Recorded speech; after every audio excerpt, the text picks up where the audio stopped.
વરસાદ ઘણોય આવે છે, આમાં કઈ ઓછો આવતો એવું નથી. અને મનીષા તો એમ કહેતી હતી આમાં કે ટુ વ્હીલ લઈને જઈએ. કોને ખબર હું કરતા હતા કે મને કે હમણાં તમારો વારો આવશે, હમણાં તમારો વારો આવશે, એમ કરીને બધાને જે ખાતા હતા ને બધાને જમાડી દીધું. બપોરના 4 વાગ્યા છે અને વરસાદ જોવો તૂટી પડ્યો છે એકદમ ધબ્બી અચાનક જ છે. જો હજી તો ખાલી 4 જ વાગ્યા છે અને બપોરનું કાળું કાળું થઈ ગયું હતું 2-2:30 વાગ્યાનું. અને એવું કાળું થતું જતું હતું ને એમાં અંધારપટ થઈ ગયો હતો આખો. અને 3 વાગે તો એટલો અંધારપટ થઈ ગયો હતો ને. અને શિવેન પાછો 3 વાગે એકદમ આમ મંડાઈ પડ્યો કે મારે જવું જ છે ને જવું જ છે ક્રિકેટમાં. ને ક્રિકેટનો ટાઈમ છે 3:30-4 વાગ્યાનો.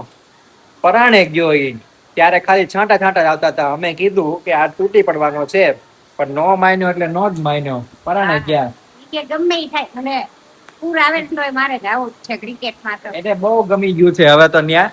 એટલે ગયો પરાણે. અને મનીષાને ત્યાં ટ્યુશન વાળા તો જો આવ્યા છે, એ બધા આવી ગયા હતા. એને 3:30 નો ટાઈમ છે તો એ વખતે વરસાદ નહોતો ત્યારે આવી ગયા. હવે તો ભાઈ આમ જામો પડી ગયો. તો સારું, આ થોડોક આવીને રહી જાય ને તો ખૂબ બફારો થાય છે. અહીંયા ભાવનગરમાં તો કોઈ દી 4-5 ઇંચ આવતો જ નથી.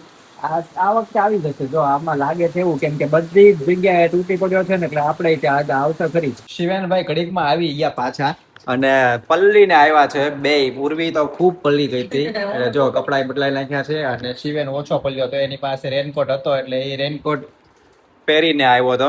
અને ઘડીકમાં પાછો વરસાદ રહી ગયો. મને એમ કે આપણે ત્યાં બધાની જેમ આવશે પણ નો આવ્યો. જો મમ્મી બહાર આટા મારે છે, બધું પાણી ને એવું બધું થોડુંક કાઢે છે અને સાવ રહી ગયો. એટલે બહાર દીપક બતાવું છાંટા આવે છે કે છાંટાય નહીં? છાંટા આવે છે. છાંટા પડે છે? હા ઠીક. હા છાંટા આવે છે. હા હા સેજ સેજ ખાલી છાંટા પડે છે. જો તમને અહીંયા કંઈક દેખાશે. ક્લીન થઈ ગયું ઘડીકમાં તો. એવું આમ અંધારું થયું હતું ને કે હમણાં જાણે આમ 4-5 ઇંચ 6-7 ઇંચ તૂટી પડે ને એવું. પણ કાંઈ નહીં, ઘડીકમાં પૂરું થઈ ગયું. કદાચ 1-1.5 ઇંચ આવ્યું હોય તો બસ ઘણો એટલો તો, બાકી કાંઈ નહીં. હજી થોડાક વાદળા છે પણ હવે કાંઈ લાગતું નથી કે હવે આવે એમ. અને તોય પાણી પાછું ભરાઈ જાય એવું કાંઈ નહીં કે આટલામાં પાણી ન હોય. પાણી થોડું થોડુંક ભરાઈ જાય. જો અહીં બહાર ભરાઈ ગયું છે. જોર્યું એ આખો રોડ અહીંથી લઈને છેક સુધીનો પાણી ભરાઈ જાય અમારે. અમને એવું મન થયું છે કે કંઈક સારું ખાઈએ એટલે આ બધા તો ભાખરી ને શાક ને એવું બનાવવાના હતા. પછી મેં કીધું લાવો ચાલો તો આજે કંઈક એવું મેં ઓપ્શન આપ્યો કે સમોસા કા પછી ઓલી ભજી મળે ઈ, તો એ બે માંથી એક કંઈક લાવવું હોય તો ઈ લાવીએ એમ. પછી મનીષાએ બીજું એમ કીધું કે હમણાં થોડાક દિવસ પહેલા અમે શું લેવા ગયા હતા? બર્ગર લેવા ગયા. નહીં બીજું કંઈક લેવા ગયા હતા ને. લેવા ગયા હતા બર્ગર? ના ના ઓલું આઈસ્ક્રીમ ખાવા ગયા હતા. બર્ગર મળતા હતા એ વખતે આપણે જોયું હતું કે બર્ગર ત્યારે લાવવાના હતા પણ ત્યારે બર્ગર ખાવાની ઈચ્છા. હા ત્યારે તો પછી ભૂખ નહોતી તો પછી નહોતું ખાધું તો પછી આજે બર્ગર લઈ આવીએ. હા એટલે હવે એવું વિચાર્યું છે કે અમે જોતા જઈએ. જો અહીંયા ભજી વાળા હોય ને ભજીમાં બહુ ગળદી ન હોય તો પછી ભજી લઈશું, નહીતર પછી સામે એની સામે જ મળે છે બર્ગર તો પછી ત્યાંથી બર્ગર લેતા આવીએ. એટલે હવે જઈએ છીએ. મમ્મી જો સામેની દુકાનેથી પૌવા લેવા ગયા હતા એટલે પૌવા પછી એલી વેજીટેબલ ખીચડી અને બર્ગર કાં તો પછી ભજી, બે માંથી એક. વરસાદ ઘણોય આવે છે, આમાં કઈ ઓછો આવતો એવું નથી. અને મનીષા તો એમ કહેતી હતી આમાં કે ટુ વ્હીલ લઈને જઈએ એમ. હવે ટુ વ્હીલ લઈને આવીએ ને જઈએ ને ત્યાં તો પલ્લી જઈએ ને ઘરે પહોંચ્યા ત્યાં ખાવાનું હજુ મજા ન આવે. નાસ્તો જે લીધો હોય ને એમાં મજા ન આવે. મનીષા તું ભલે કહેતી હતી પણ મજા આવે એમ. ના ભાઈ પલળવાનું તો 1-2 વાર હોય, પછી રોજ રોજ ન પલળાય ને. એક વાર તો આપણે નાઈ લીધું. પછી આ ભજી નું ક્યાં છે? ક્યાં એ ફૂલ ગળદી આ 4 વ્હીલ બધી ના પડી લાગે છે ભજી માં. યસ. અરે દેખાડ તો આમ જોઈ લો. આ ભજી માં ગળદી તો જો વારો આવી જાય. નો આવે, નહીં આવે આમાં વારો. જવા દો. એટલે હવે સીધું બર્ગર લેતા જઈએ આપણે. ખાવાની ઈચ્છા તો હતી જ તે ભજી નું જ. તે ઓલી કુંભણ ની ભજી મળે અમારા અહીંયા ભાવનગરમાં પણ બહુ ગળદી છે. આપણો વારો આવે તો ભૂખે મરી જાય ને. બધી જગ્યાએ ગળદી છે એવું લાગે છે. બધી જગ્યાએ બર્ગરમાં નહીં હોય મને નથી લાગતું. હા અહીંયા બધે હા ગરમા ગરમ જ્યાં મળતું હોય ને ત્યાં ગળદી હોય. જો દેખાડતા ભજી નું આ બાજુ થી મારી બાજુ આવશે ને. ક્યાં છે? આ બાજુ આવશે ને. આ જો રહ્યું ફૂલ ટ્રાફિક છે. કલાકે વારો નો આવે. બર્ગર નું તો આગળ છે ને હજી.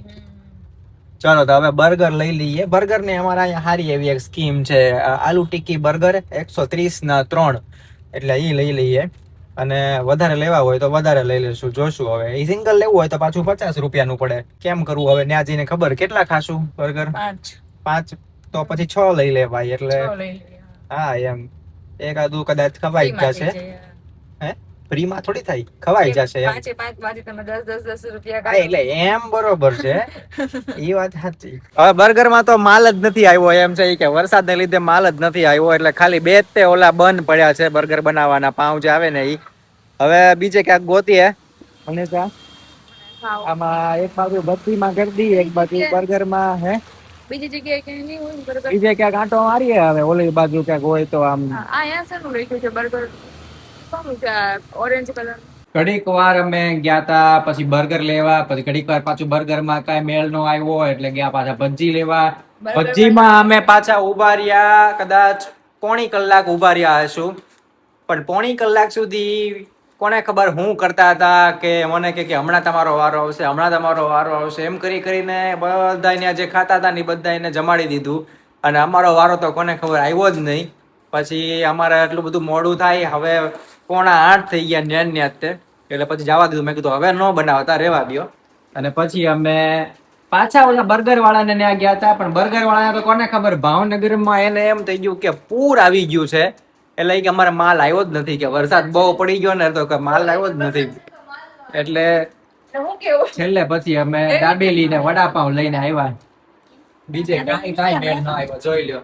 અને સવારથી આજે વરસાદ પડ્યો છે એટલે ક્યાંય જવાનું નહીં, અને હવે અત્યારે હોવાનો ટાઈમ થઈ ગયો છે. અને બીજું અમારું પ્લાનિંગ એવું હતું કે આખો દિવસ છે ને વરસાદ ન આવે ને તો સાંજના અમારે જવું હતું. મારા બેનનો બર્થડે આવે છે, ઉર્વીનો બર્થડે આવે છે, રવિવારે એનો બર્થડે છે, એટલા માટે અમારે કંઈક ગિફ્ટ લેવા જવું હતું, કાં પછી કંઈક કેકનો ઓર્ડર આપવા જવું હતું. એટલે ગિફ્ટ તો લેવાની જ છે, પણ ગિફ્ટ કદાચ ન મળે તને તો પછી અમે પેલા વ્યા જાત કેકનો ઓર્ડર દેવા, પછી પાછા ગિફ્ટ ગોતવા જાત, પણ ક્યાંય ન જવાનું. ઉપરથી પાછા ઓલામાં વડાપાઉં, દાબેલી, ઓલું શું કહેવાય કુંભણની ભજી, પછી બીજું શું આપણે લેવાનું હતું, બર્ગર.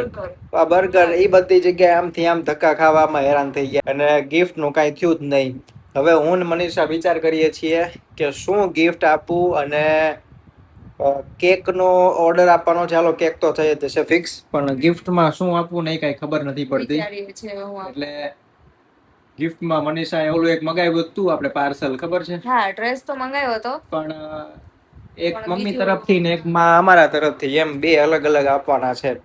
તો તમારા કાંઈ એવો વિચાર આવતો હોય ને તો મને કહેજો, કેમ કે રવિવારે એટલે કાલે આ તમે જોતા હશો વિડીયો શનિવારે, એટલે આ બીજે જ દિવસે બર્થડે છે રવિવારે, તો એ દિવસની અંદર કાંઈક તો મારે લેવું પડશે. એટલે આવતીકાલે હવે હું લેવા જઈશ, શનિવારે લેવા જઈશ, અને રવિવારે એ ગિફ્ટ આપી દેશું. તારો શું વિચારો તો હું લેવાનો? જો પર્સ લેવું હતું, પણ પર્સ તો હજી હમણાં અમે દ્વારકા ગયા હતા ને એટલે લીધું હતું, એટલે પર્સ તો નથી દેવું.